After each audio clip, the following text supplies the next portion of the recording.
แสดงแล้วครับขอพี่น้องขอเสียงตบมือดังๆแน่นี่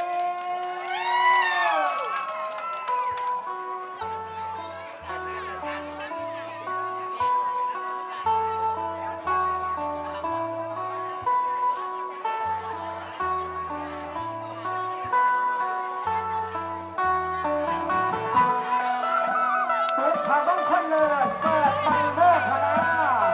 เมื่อที่2 เมษายนความปีมาโหเฉลิมพระชนได้70 พรรษาผ่านสิทธิการบัดแก้แก้วขวัญนำบารมีทศดีวิจิตรน้องประชากรทุกเหล่านอกประดนใจก้าวลาทุกวัยสู่วัยการพิธีงามดีและบัดเทิดอันประเสริฐขอและพวงเมียเนื้อเมียแก้วเราประชาพิรอดเอ๋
เถิดพระองค์ทรงลำหาชะกรรมเด้อละแม่นเถินบาทอี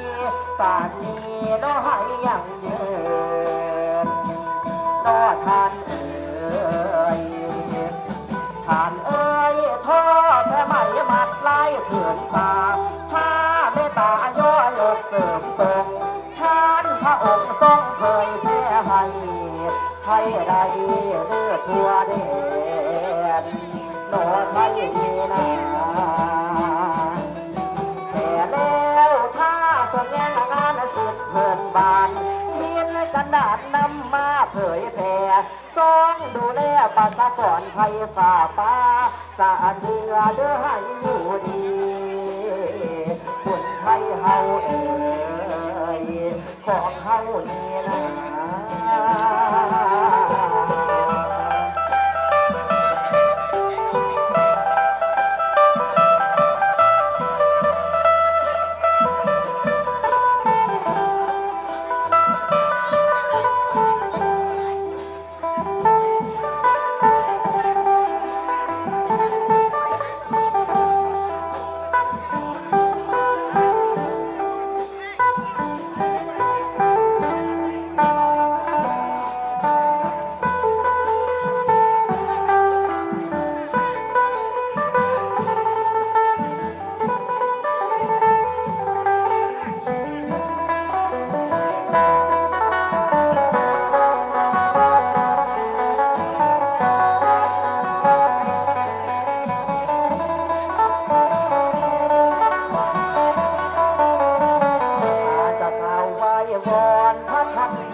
ที่มันส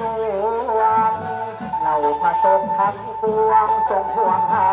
ให้ฟ้าข้าพระองค์องค์บุญพระราไทยให้มาบังปกยังเข้ากระมองทองพระมงคลยิ่งใส่โยศโทสพิตราชธานจาดิธาทรงยิ่งทุกสิ่งสันสุภาวานบันทาทั่วทาราคือสวงสักกาภาควันองค์เทพไทยเชิญมาคาถาเสนาทะลังฟ้าเจ้านครพระพันธาทรงพระพรให้ทอดถอนให้อ่อนงามให้โสพระนามองค์การทาแม่หลวงให้โสพระนามองค์การทาแม่หลวงคุ้มควงปวงไทยช่วยพระพรชัยในพระบุญญา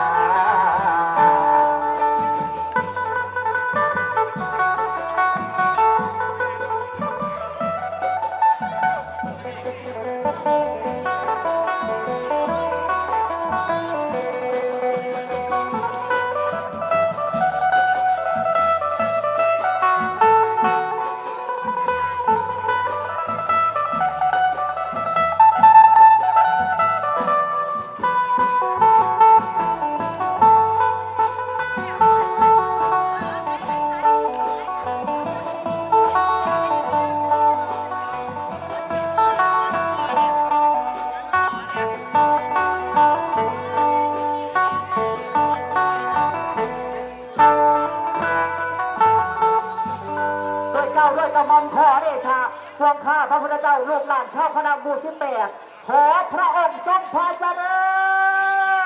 ญ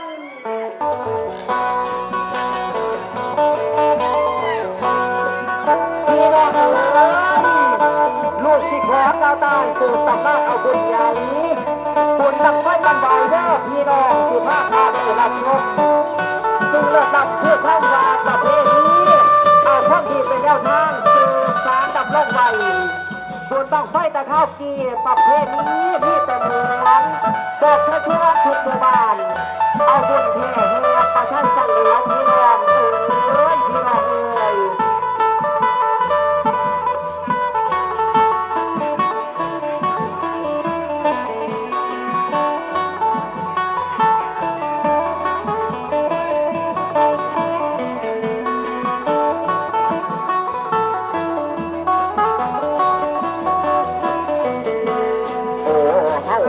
พวกเสือเข้าโอ้พวกเสือเข้าโอ้ว่าเราโอ้พุทโธนะโมเป็นเขาพุทโธนะโมเป็นเขาโลกเหนือเก้าถวยเจ้าเทิงบนลูกทุกคนสิขอฝนจากฟ้าย้อนให้หน้าขาดกาแห่งลายแต่เป็นหลายแห่งหลายครั้งแน่เอาเด้อแม่ลูกสิแห่ขอฝนมาหลายคนมาขอฝนไหลหลังจูดบังไฟไปหาเจ้าเด้อแทนอยู่เมืองแม่นอยู่แดนเมืองฟ้าเอาเด้อตามาฟังเรื่องโบราณสืบตำนานอีสานบ้านเกิดมีของเลิศเมืองเสรภูมิเป็นตอนบุญประเพณียิ่งใหญ่บุญบักใหญ่บังไฟเมือนไฟแสบสาทั่วแดนเมืองไทยเมืองเทพย้อนต้นเหตุน้ำฟ้าน้ำฝนโอ้เมืองคนเฮ็ดนาเฮ็ดไทยเห็นแห่งไห้ฝนบ่โหยหาเข้าบ้านดำน้ำตายใบวอนหายไปหอดกล้วยอ้อยซอยปีป่าขาพีพากันเดือดร้อนทางได้ฝนขอฟ้าขอฝนขอสู่ฝนทั่วหน้าดาเดือดเฮ็ดบังไฟเมือนหวยมายาแทบทั้งไฟแสนจุดถวยเทพไทยเอินจังได้ให้ฝนลังลงมาชาวประชาบ่อืดบ่อยากบ่ถูกบ่ยากพออยู่พอเกียรติมีทรัพย์สินและเงินทองล้นฟ้าปีหน้าสิมาพบกันใหม่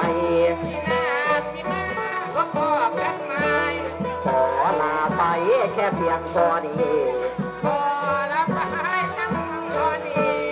นั่นล่ะนะพวกเสริมเฮานะ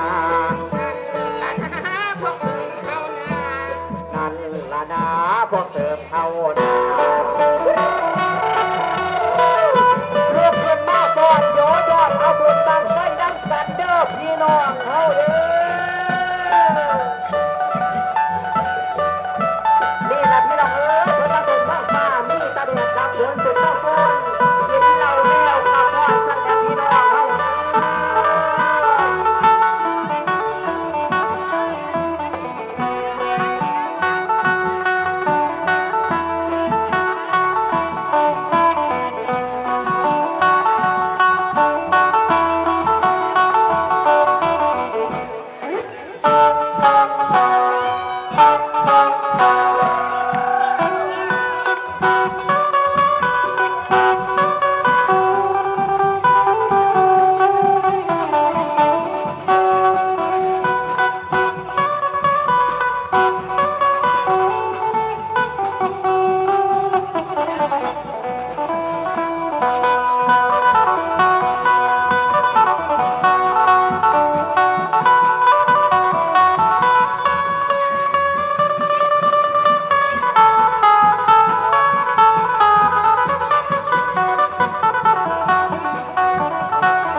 เจ้าแม่เจ้าเทิงโตว่าเขาคนที่มาสมเสด็จตกมาเฟื่อนเฟื่อนให้เฟื่อนนาห้ามลงมาสุขภาพมองโอ้เฮาโอ้เฮาโอ้เฮาโอ้ขอละเธอนะเจ้าจันแก้วเด็กเก่ายังสิเก่าเพิ่งจับก่อนเจ้าเป็นคนต่างว่าละคนให้ขี้อ่อนทางเรามาขอหลอกชีวีคนในเรื่องหัวใจอย่างหวังน้องขอไปนั่งข้างใต้แล้วสักหน่อยให้นั่นสิว่าจังได้เกิดน้ำใจเดินเอาอยู่บ่อยจะเฝ้าเมืองน้องลายจะเรียกทำไมถึงมาบ้านไปลอยคนลอยเขาเมาน้องไปจะลอย